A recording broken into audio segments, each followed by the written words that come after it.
Sky Cable TV Kenya, beyond the real. Are you looking forward to have an amazing spa day? Sonny Dance Barber Salon and Spa offers haircut services, pedicure, manicure services, facials, nails, braiding, weaving, dreadlock retouch, ear piercing, and makeup services. We are located at Kasarani Majimazuri Stage, Kiambu Kirigiti next to the stadium, and Thome Maroroi bypass. For more information, call us on 0715 646 358.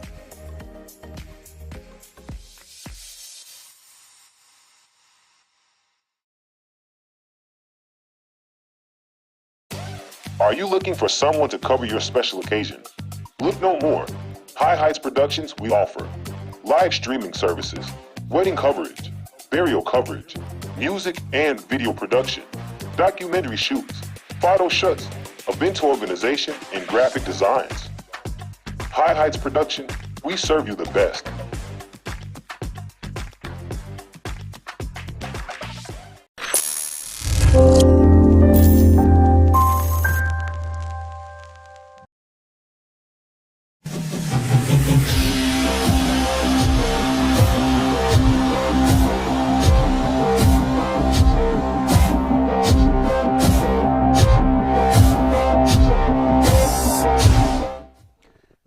Barabara kabisa mpenzi mtazamaji popote ulipo. Ijumaa ya tarehe 10 mwezi Juni mwaka 2022, unaambiwa kwamba nahodha hodari hachelei dhoruba. Tumekwisha ingia studioni mpenzi mtazamaji kukuletea makala ya mishemishe viwanjani Ijumaa ya leo, kukuchambulia mengi zaidi kutoka nyuga zote nchini Kenya na anga za mataifa mpenzi mtazamaji. Kwa hiyo ambacho ufanye basi kaa mkao utusubirie tukupakulia ambayo tunayo. Mimi ni kijana mkomavu kispoti siku zote, niite Kaka Tomo Gega. Awali ya yote, ili kutagusana nasi katika mitandao yetu ya kijamii mpenzi mtazamaji, kumbuka kwamba ni Sky Cable TV Kenya kote kote, FB, IG, Twitter na YouTube, na tuko mpashara sasa hivi. Kwa hivyo ufuatilia kule, utume maoni yako mtazamaji wangu. Kwa hiyo leo hii tuna mengi, tukiangazia ushindi wake Omanyala, tukiangazia pia yale mashindano ya vyuo vikuu yanayoendelea katika chuo kikuu cha KU. Kadhalika tutaangazia ligi kuu ya humo nchini mpenzi mtazamaji. Kwa hiyo ndo kwanza mkoko na alika maua. Awali ya yote nimkaribishe Kaka Lamek studioni mtazamaji, kijana ambaye pia ameiva katika ya masuala ya michezo mbalimbali. Lamek, vipi lakini?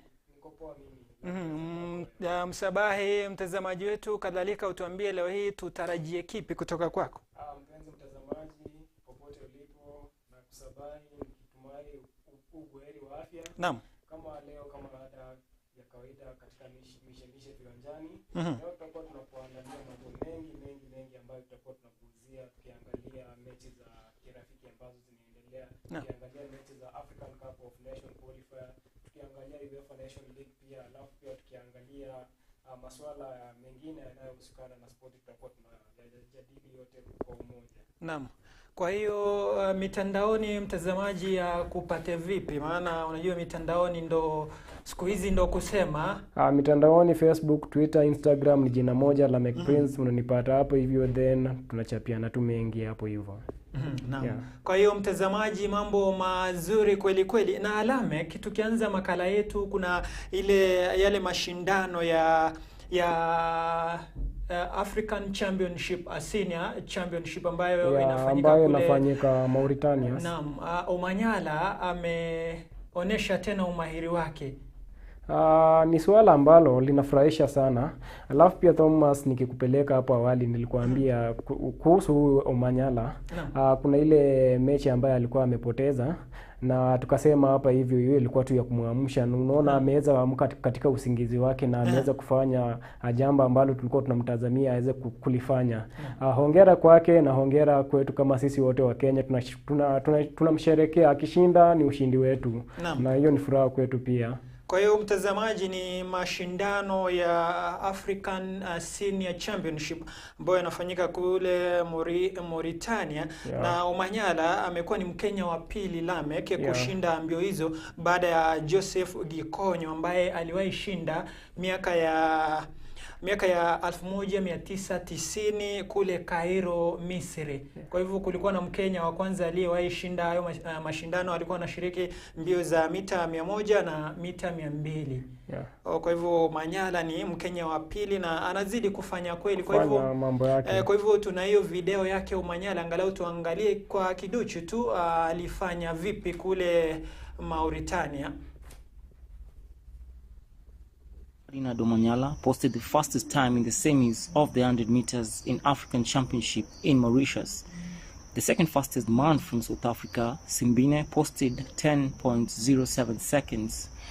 Today, it was a two-horse race for the fastest man and the second fastest man ever in Africa go head-to-head. But first, please like the video and subscribe.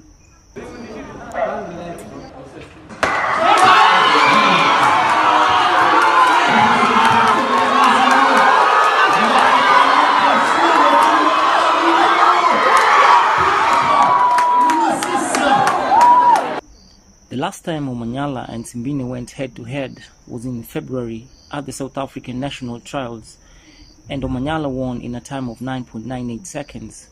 Simbine came second in a time of 10.11 seconds. Today, 9th June 2022, at the African Championship, both fastest men in Africa ran a blistering wind-aided +4 at time of 9.93 seconds for Omanyala to clinch the title in a photo finish. Congratulations to both of them, to both countries.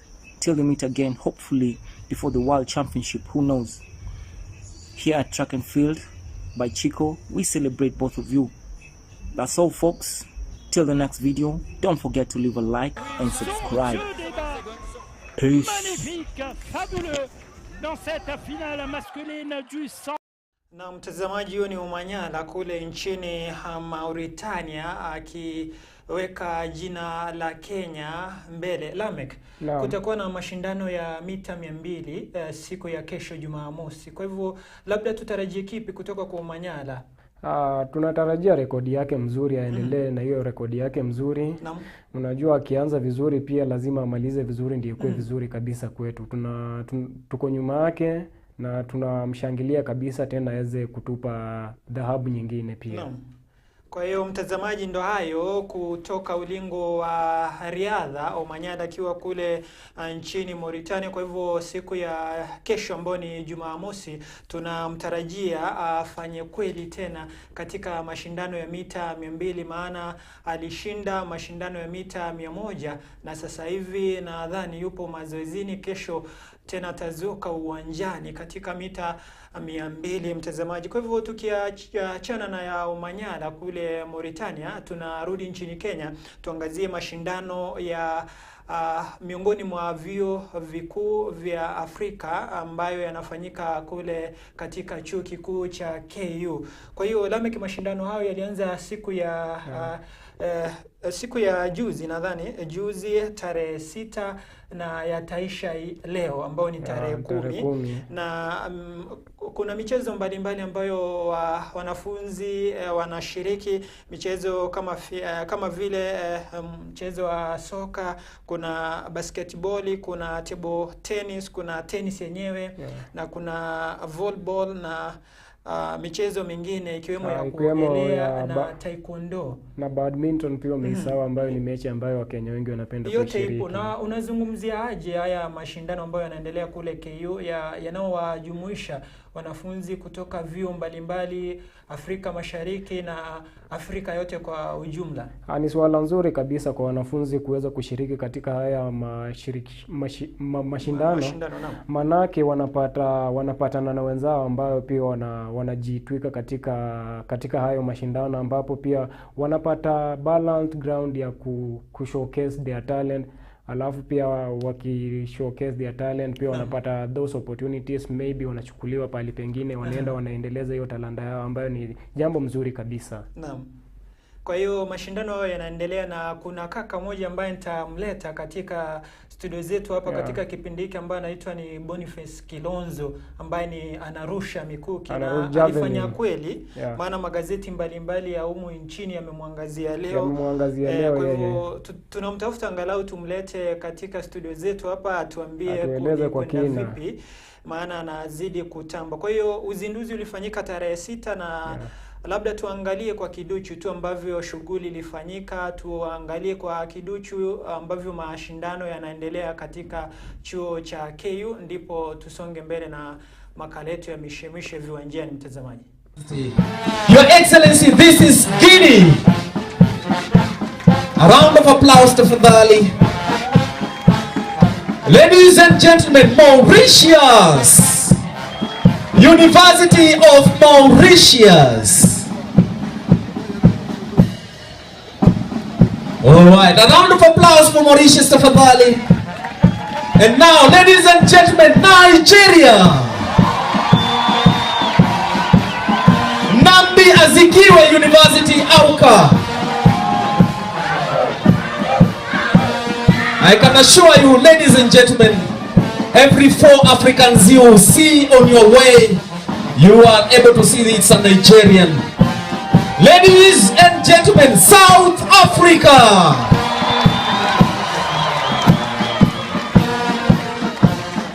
Shwane University of Technology.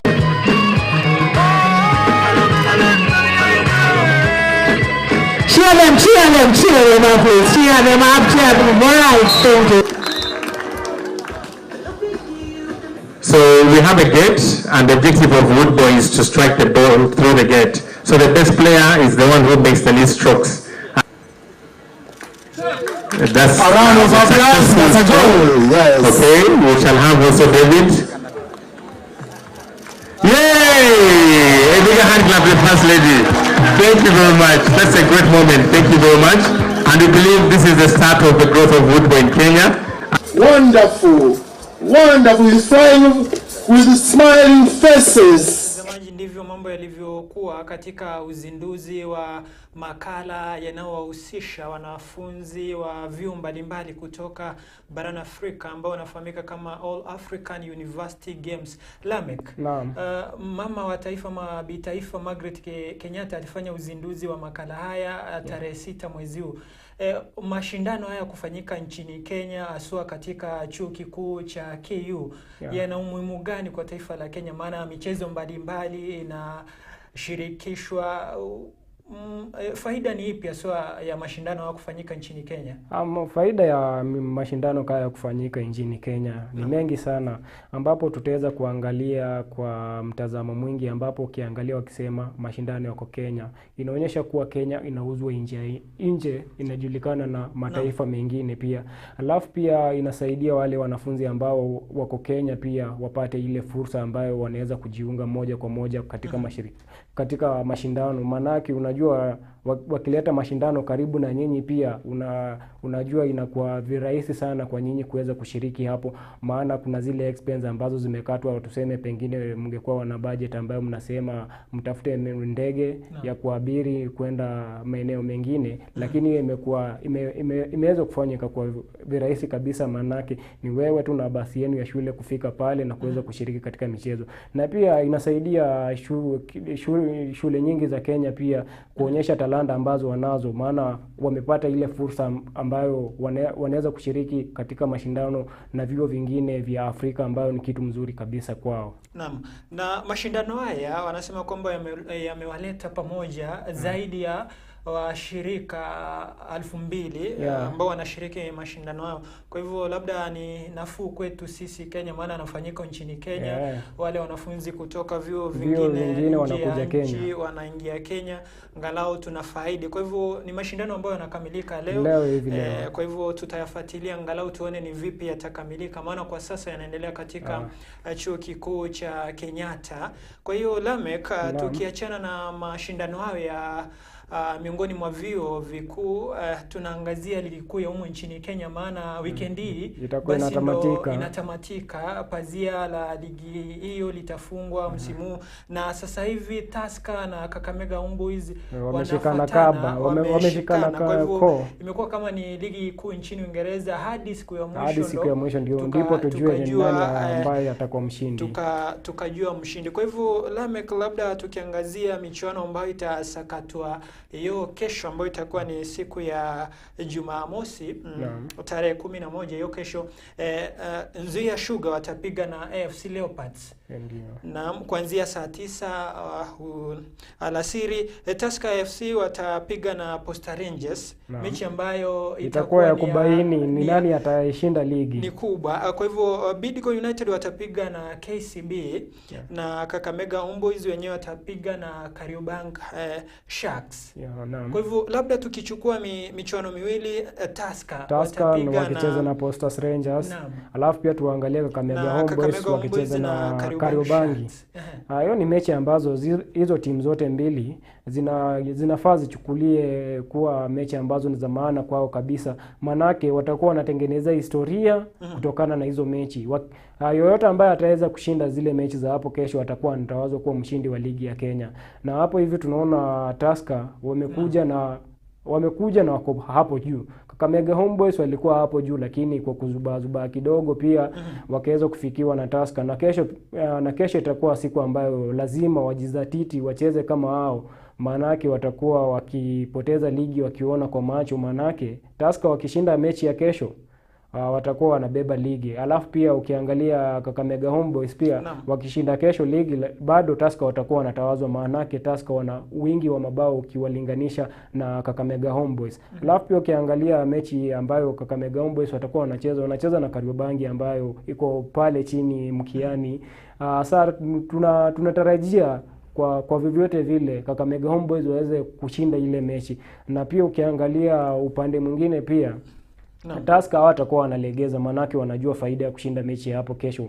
Sasa itakuwa ni swala balaga, ama tuseme itakuwa ni haijabainika wazi kujua yule ambaye atakuwa anabeba ligi. Manake ni mechi ya mwisho, kipenga cha mwisho ndicho kitakuwa kinaamua ni nani anabeba ligi. Lakini tunajua ni kati ya Tusker ama itakuwa kati ya Kakamega Homeboyz. Sawa, wawili ndio wako na upato wa kubeba ligi kwa vyovyote vile. Kwa hiyo tuna baadhi ya picha za ligi kuu ya humu nchini ama video. Mwelekezi wetu atatuongoza zaidi tukisonga mbele, na mechi nyingine itakuwa ni ya wazito Lamek wakipiga na Viga Bullets hiyo kesho. Wao ni wale ambao wako pale chini watakuwa wakikutana, lakini wote watakuwa wanaenda nyumbani. Na siku ya Jumapili kutakuwa na Police FC watapiga na Bandari FC. Sofapaka wa itimishe na Ulinzi Stars. Mechi ya Ulinzi Stars Sofapaka unaizungumzia vipi siku ya Jumapili? Itakuwa ni mechi ambayo ni rahisi. Itakuwa tu ni mechi ambayo inachezwa kupata tu ushindi wa kufunga msimu. Manaka itakuwa na uzito wowote, manake mwenye atashinda na mwenye atashindwa pia hakuna adhari yoyote, lakini itakuwa ile tu ya kufurahia kumaliza ligi na ushindi kati yao, ambapo watakuwa kukutana kesho Jumapili. Kwa hiyo mtazamaji, ndo hiyo ligi ya humu nchini Kenya. Wanao tangulia kule juu kwenye jedwali ni Tusker FC wakiwa na alama 60, wamesakata michuano 32. Kadhalika wanafuatwa na nambari 2 ambao ni Kakamega Homeboyz ambao wana alama sawia, lakini nadhani Tusker wana wingi wa mabao. Mechi wamesakata ni 32 wote. Nambari ya 3 ni Bandari FC wakiwa na alama 54, michuano ni 32. Gor Mahia nambari ya 4 alama 52, michuano 32 pia. Na City Stars nambari ya 5 wakiwa na alama 48, michuano ni 32. AFC Leopards wana alama 46 wakiwa wamesakata michuano 31. Kwa hivyo wangali na mechi moja mkononi, licha ya kwamba hiyo kesho ndo mwisho wa ligi hiyo.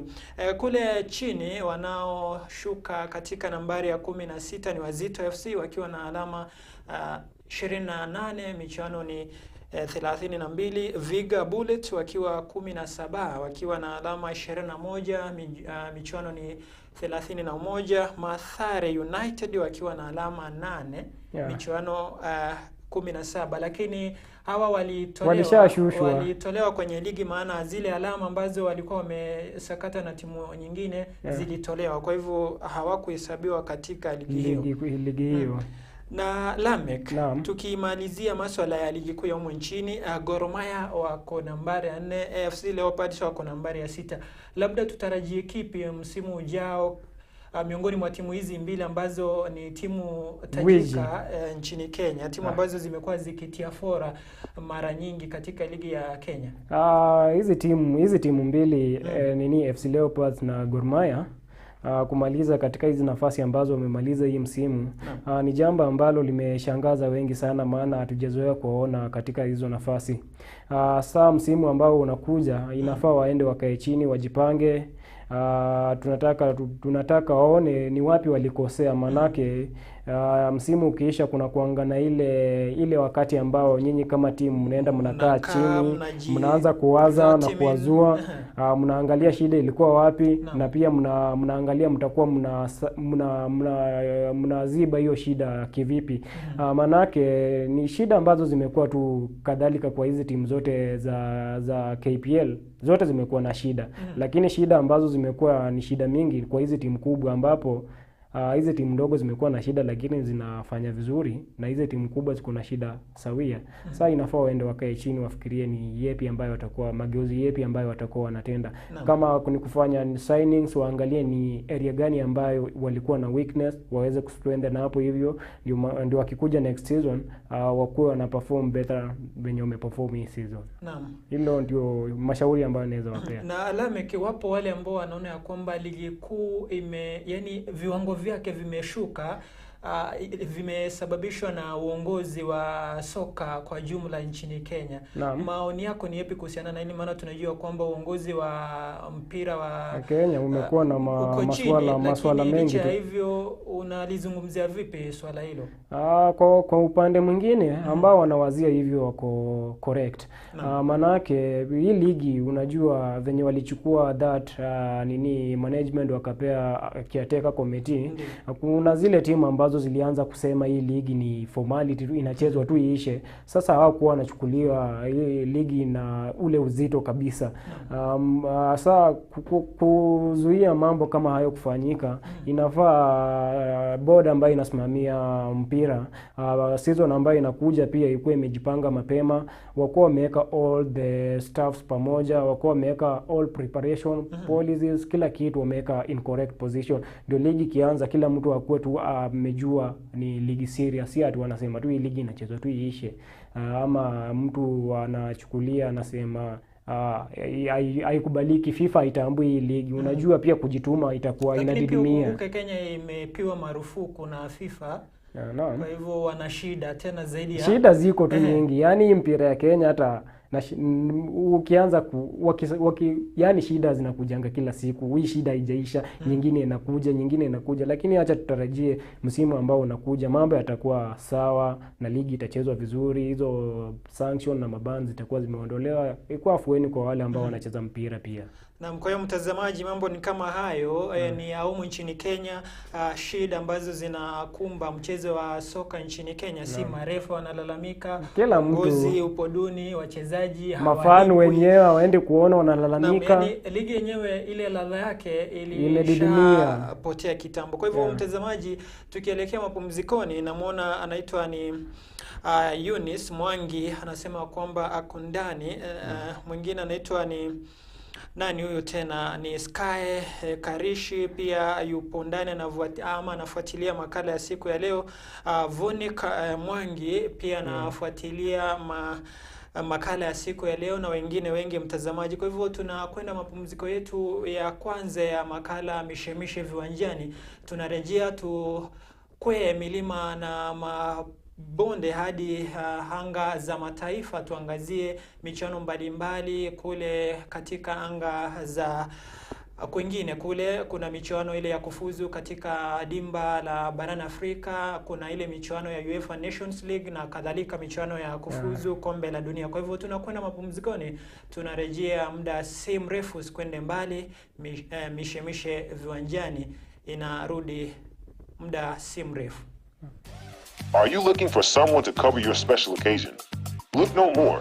High Heights Productions we offer live streaming services, wedding coverage, burial coverage, music and video production, documentary shoots, photo shoots, event organization, and graphic designs. High Heights Production, we serve you the best.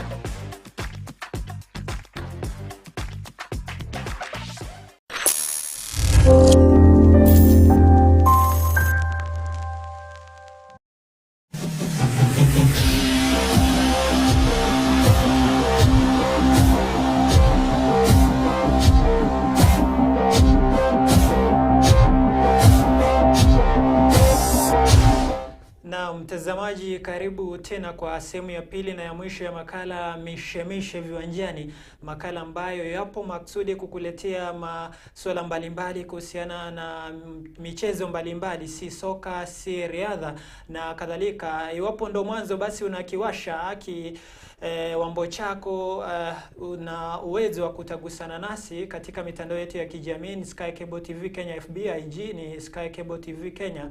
Kadhalika kule Twitter ni @SkyCableTV Kenya. YouTube sasa hivi tuko mbashara ni Sky Cable TV Kenya. Mie ni Kaka Gega katika mtandao wangu wa FB. Basi tufuate kule, tuma maoni yako, utuambie unafuatilia makala ukiwa kupi. Lamek, naam, wakumbushe tena mitandao yako ya kijamii. Mitandao ya kijamii ni Lamek Prince, hapo hivyo utakuwa umenipata kwa zote kabisa. Naam, kwa hiyo mtazamaji, moja kwa moja tuangazie michuano ya kufuzu katika dimba la mabingwa barani Afrika AFCON mwaka 2023. Na Lamek, labda tuangazie ile michuano ambayo imesakatwa kwa kiduchu tu, maana jana juzi kumekuwa na mechi kadha wa kadha. Unajua kumecheza na raundi ya kwanza na raundi ya pili, lakini ingekuwa sisi tutakuwa tunaangalia raundi ya pili ambayo imechezwa hivi majuzi, ambapo kumekuwa na mechi kadha wa kadha ambazo matokeo yamekuwa ya kushangaza, mengine ni ya kufurahisha, mengine ni matokeo tu ya kawaida ambayo tumezoea. Na unajua wengi wanashangaa mbona nasema matokeo ya kushangaza, manake pale jana Misri wanafarao wenyewe waliweza kupigwa mabao 2-0 na timu ya Ethiopia, ambayo watu wengi walikuwa wanashangaa, wanasema imekwendaje, lakini hiyo ni hali ya mpira, manake usipojipanga pia utapigwa. Alafu pia nikiangalia zile mechi ambazo zilikuwa zinachezwa raundi ya pili, pia kulikuwa na mechi baina ya Burundi ilikuwa inagaragaza na timu ya Cameroon, ambapo timu ya Cameroon iliweza kushinda bao 1-0. Pia kuna Southern Sudan, majirani wa hapa kwetu, walikuwa wanacheza na Mali, ambapo matokeo yalikuwa Mali iliweza kushinda mabao 3-1. Benin walikuwa wanacheza na Mozambique, ambapo Mozambique waliweza kuibuka na ushindi finyu wa bao 1-0. Alafu kulikuwa na Sudan walikuwa wanacheza na DRC Congo, ambapo Sudan waliweza kugaragaza DRC Congo mabao 2-1. Alafu tunaangalia hii Congo nyingine, hii Brazzaville ambayo ilikuwa inacheza na Gambia, waliweza kushinda bao 1-0. Gabon iliweza kukabana ya 0-0 na Mauritania. Tanzania, majirani wetu hapa hivi, waliweza kupigwa mabao 2-0 na Algeria. Alafu kulikuwa na Uganda ambayo ilikuwa inacheza na Niger, ambapo waliweza kutoka sare ya 1-1 na Niger. Alafu kuna Morocco ambayo ilikuwa inacheza na Afrika Kusini, ambapo matokeo ilikuwa ni 2-1, ambapo Morocco iliweza kushinda. Lesotho iliweza kukabana na Ivory Coast, ama ukipenda Cote d'Ivoire, wenye watakuwa wanaandaa mashindano ya mwaka ujao. Waliweza kushikana 0-0. Alafu kuna Ethiopia iliweza kuitandika Egypt mabao 2-0. Alafu mwisho Rwanda waliweza kugaragazwa bao 1 na Senegal 0. Na pia Tanzania nadhani walicheza ilikuwa ni juzi, wakichapwa na ilikuwa ni Algeria, mabao 3 ama 1. Nadhani walichapwa majirani zetu hao. Lakini Kenya sisi Kenya hatushiriki. Tuliambiwa kwamba hatutoshi mboga. Sisi ni wakutazama tu, ni kutazama. Watazamaji. Kwa hiyo mtazamaji, tukiangazia michuano ambayo itasakatwa weekend hii, kesho Jumamosi Juni asi kesho aswa ni siku ya Jumatatu Jumatatu. Kama ni Jumatatu kutakuwa na Sao Tome wakipiga na Nigeria kuanzia saa 10 majira ya Afrika Mashariki. Liberia watapiga na Morocco kuanzia saa 4 usiku. Kadhalika Sierra Leone watapiga na Guinea Bissau kuanzia saa 1 kamili jioni. Kwa hivyo Lamek, labda mechi kati ya Liberia na Morocco unaona ni timu gani ambayo itaibuka na ushindi? Kati ya Liberia na Morocco, tunaona Morocco kuna uwezo mkubwa wa kushinda hiyo mechi. Manake umeona mechi yao wameweza kushinda ya juzi, wameweza kutandika South Africa, ambayo ukiangalia ukilinganisha uwezo wao walikuwa katika uwezo mmoja, na so ukiwalinganisha na hii timu nyingine unaona tu Morocco wataweza tu kuitandika kama kawaida. Kwa hiyo mtazamaji, ndo hayo michuano hii ya kuwania kufuzu katika dimba la mataifa barani Afrika ambalo litafanyika mwaka ujao kule Cote d'Ivoire litafanyika kule. Kwa hiyo michuano ambayo inaendelea ni ya kuwania tiketi ya kufuzu katika dimba hilo. Na Lamek, sasa hivi labda tuangazie kuna ile michuano ya UEFA Nations League ambayo pia inaendelea kule barani Ulaya, ambapo matimu zinapigwa bao mingi sana na tunashuhudia makubwa, yani ule mvua wa mabao wanasema. Belgium wakifanya mambo yao, wanatandika Poland mabao 6-1 ambayo ni kitu inashangaza. Na pia kuna ile mechi ambayo ilikuwa inachezwa baina ya Germany na Uingereza ambayo ilikuwa na msisimuko wa hali ya juu. Manake watu wanasema tu Uingereza ilisaidiwa nini, lakini mwisho wa siku waliweza kutoka sare ya 1-1, hata ingawaje Uingereza walipewa penalty. Haijalishi matokeo ni hayo. Lakini ushindi ni ushindi. Si ushindi. Hata utumie mikono kufunga ushashinda. Kushikana draw ni sawa tu. Alafu pia acha tuangalie zile mechi zingine ambazo zilikuwa zinachezwa.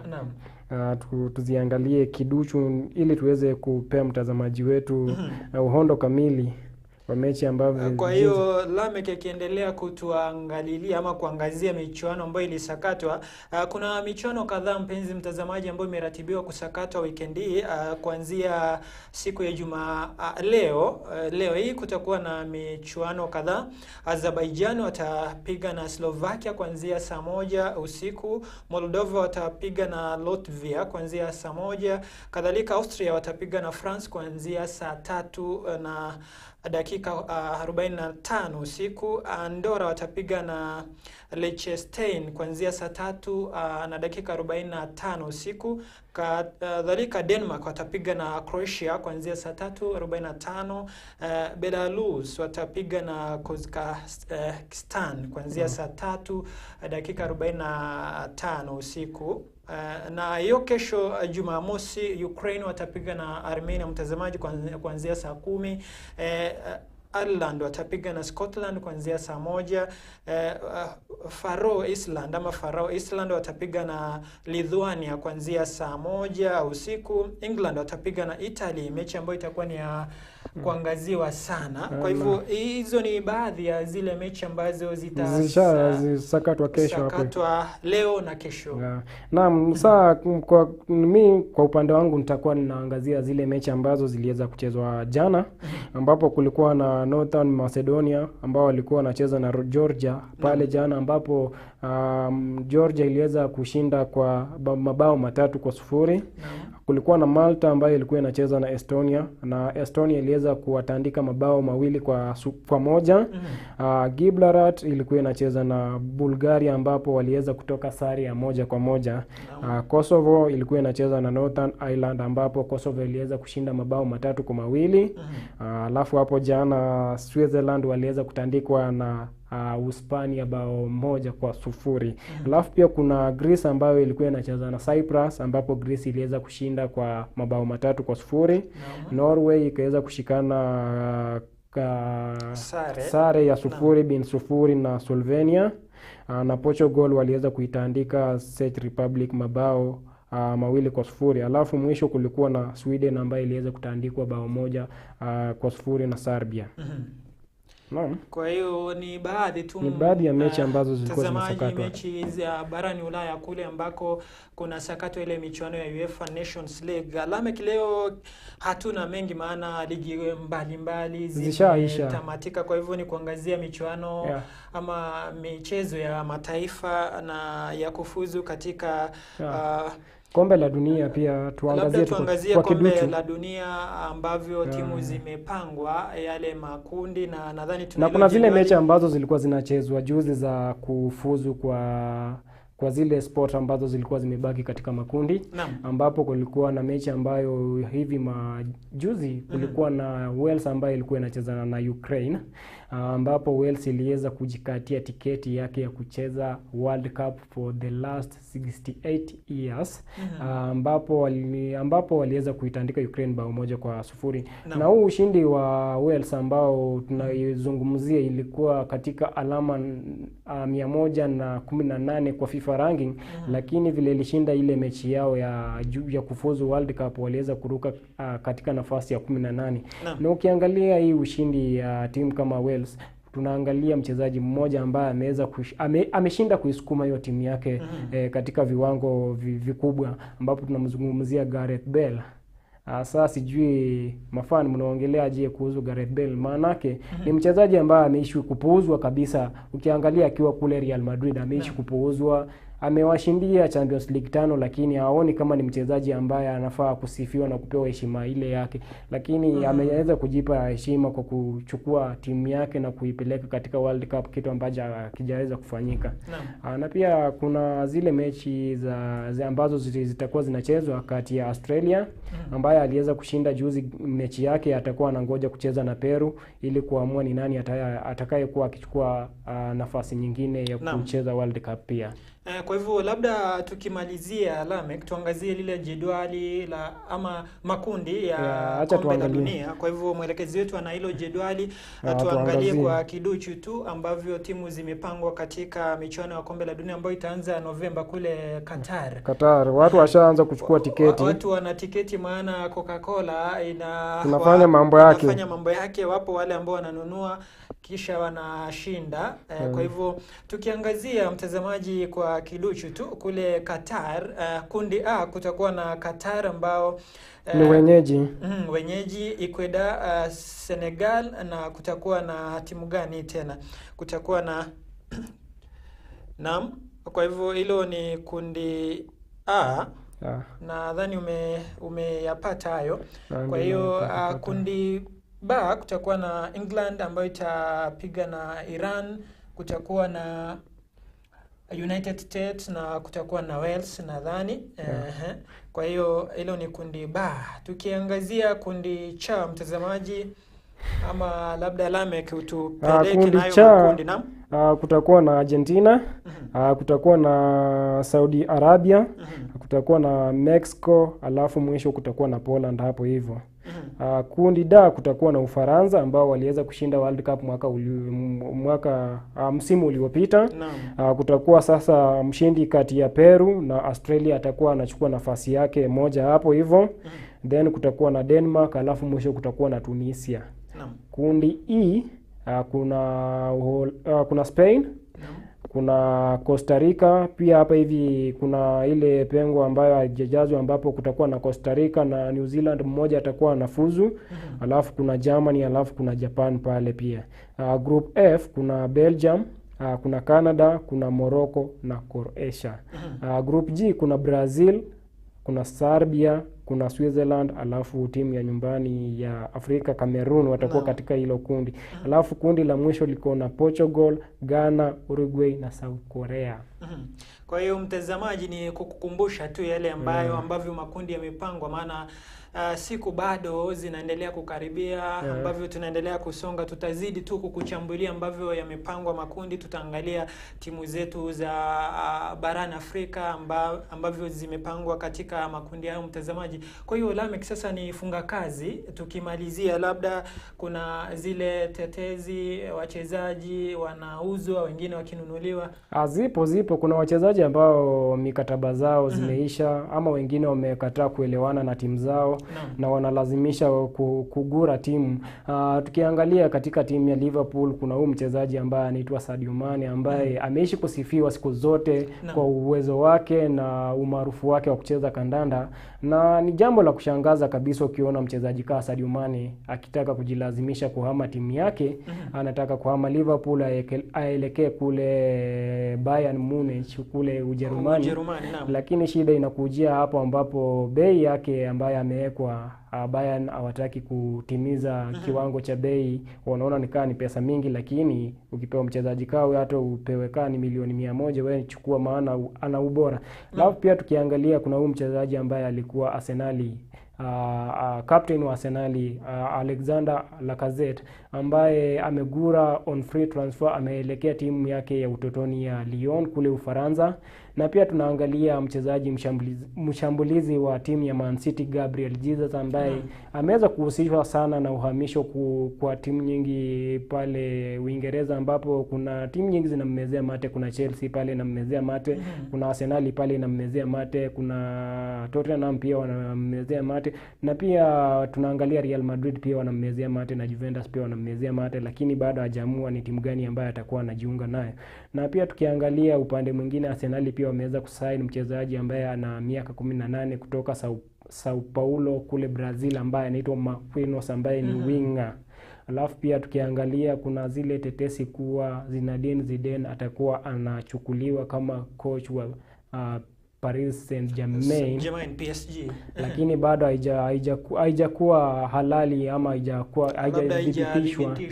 Alafu pia tukiangalia timu ya Barcelona pia wanafuatilia kabisa kumsign yule mchezaji wa mshambulizi wa Bayern Munchen, Robert Lewandowski. Wengi wanamjua kwa ubora wake wa kupiga mabao. Huu msimu ameweza kupiga mabao 35 na kuweza kubeba Golden Boot ya kule kwao. Alafu kabla tusahau, kuna jambo la muhimu ambalo ningependa tukimalizia ambapo kuna ile award ambayo imeweza kupeanwa msimu kisha. Kuna wale ambao wanapewa best players na young player of the season, ambapo Professional Footballers Association ya Uingereza imeweza kutawaza washindi wawili katika mashindano ya msimu huu, ambapo Mo Salah kutoka kule Liverpool ameweza kutawazwa kama mchezaji bora wa ligi ya Uingereza.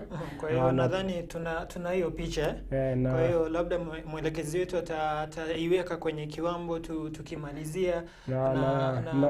Na pia kuna Phil Foden, mkinda wa Man City, pia ameweza kutawazwa kama mchezaji bora ambaye ni kinda. Alafu pia kuna ile jadwali ambayo imeweza kutolewa ikizingatia first 11 ambayo imekuwa bora kabisa katika msimu wote, ambayo tutakuwa tunaiangazia kidogo kidogo tu tuone jinsi ilivyokuwa.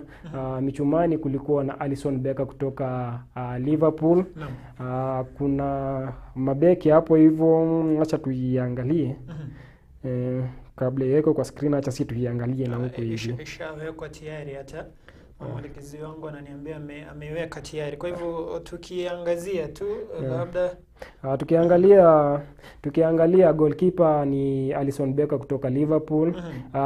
Right back kuna Trent Alexander-Arnold kutoka Liverpool. Pale kwa center back kuna Antonio Rudiger kutoka Chelsea. Alafu center back wa pili pia kuna Virgil van Dijk kutoka Liverpool. Alafu kule left back kuna Joe Cancelo kutoka Man City. Pale katikati nambari 6 kunaye Thiago Alcantara kutoka Liverpool. Hapo katikati ameweza kuunganishwa na Kevin De Bruyne kutoka Man City na Bernardo Silva kutoka City pia. Na kule mbele sasa front 3 ambayo katika tuseme ni wing. Kuna Mo Salah pale na kuna Sadio Mane hiyo wing nyingine. Alafu pale katikati kunaye Cristiano Ronaldo kutoka Man United. Na jambo la kushangaza ni kuwa, lakini nadhani wewe unashuku ni vipi Ronaldo anafanya nini hapo? Si ati kushuku wenyewe. Kuna wengi wamejiuliza maswali, wanasema pengine wachezaji wengi naona hapa ni wa Liverpool na Liverpool. Hapo hivyo inaeleweka, maana hizi timu mbili Liverpool na Man City wamekuwa wanacheza vizuri kabisa ukilinganisha na hizi timu zingine. Ukiangalia Man City ilibeba ligi na ilikuwa na wale wachezaji ambao walikuwa nguzo katika hiyo squad yao. Na ukiangalia Liverpool pia wameweza kubeba mataji mawili, ingawaje ligi iliwaponyoka siku ya mwisho. Pia wachezaji wao walikuwa wanajituma bora kushinda wachezaji wa timu zingine, ndio maana wameweza kuwekwa hapo hivyo. Hapo kwa Cristiano wengi walikuwa wanasema angetolewa waweke Son kutoka Tottenham, ambaye kwa mtazamo wangu pengine wako right. Maana ukiangalia Son ni mchezaji ambaye amekuwa top scorer, ameshinda golden boot na hajafunga penalty yote. Na ukiangalia ameweza kujituma na bao ambazo amefunga ni bao ambazo zinafurahisha, na pia ukiangalia personal contribution yake kwa timu imekuwa superb. Lakini Cristiano well deserved, ushawekwa hapa hivi hata tukiongea haiwezi ondolewa, hamna lolote. Unapinga vikali, unasema Ronaldo. Sijapinga mimi nilikuwa nasema tu maoni ya marafiki zangu ambao walikuwa wananiuliza. Mimi sina shida na yeye kuwekwa hapo. So long as ameperform. Ukiangalia Cristiano pia ameperform better. Juu ukiangalia Manchester United timu yake imekuwa chini, lakini yeye pia ameweza kufunga mabao 15 ambayo si kitu rahisi.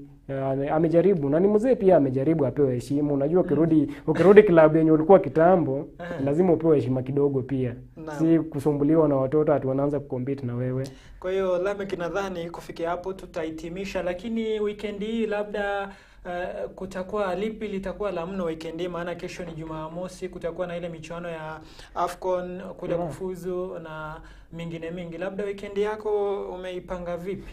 Weekend mimi nilisema tangu niingie hapa studioni, weekend siku hizi ni kufikiria tu story na sporti na mpira. Hii mambo mengine hata mimi sina usemi nayo, manake mambo ya siasa unaachia wanasiasa. Ya siasa hizo zingine hatuna haja nayo, manake hayatupi furaha ambayo sporti inatupa kiujumla. Kwa hiyo labda maneno yako kwa mtazamaji wetu tukimaliza kipindi kwa siku ya leo. Maneno yangu kwa mtazamaji ni kumshukuru tu kwa kuweza kutegea hadi tamati, na pia ile support ambayo wanatupa kila siku, kutuma zile messages na hizi ni kitu ambayo inatupa motisha, na pia ni kitu ambayo inatufurahisha kabisa. Kwa hiyo labda nikizipitia 2-3 ambazo wametuma, na iwapo unaweza kuzipitia zako. Namuona anaitwa ni Duita wa Ngui, anasema kwamba hapo ndani anafuatilia akiwa kule Naivasha. Mwingine ambaye nilisoma awali ni Vonik Mwangi, ni Eunice Mwangi pia anafuatilia.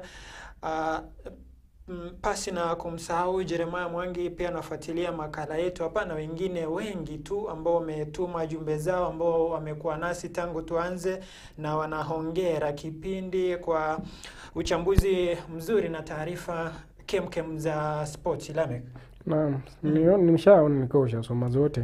Kwa hivyo hamna haja nisoma, hamna nataka tu nizirudie. Haya basi tuishie hapo kwa leo mtazamaji.